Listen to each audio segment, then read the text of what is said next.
What's the meaning of adrenal gland? Adrenal gland.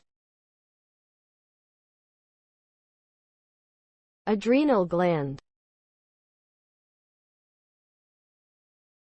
Adrenal gland.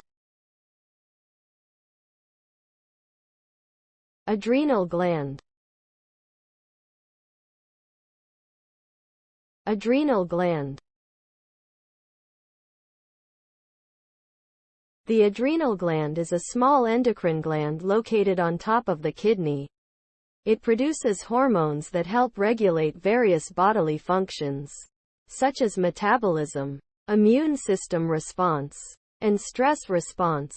The adrenal gland consists of two parts: the outer adrenal cortex and the inner adrenal medulla.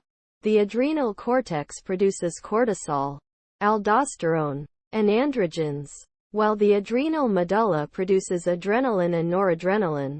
These hormones are essential for maintaining proper physiological balance and responding to physical and emotional stressors.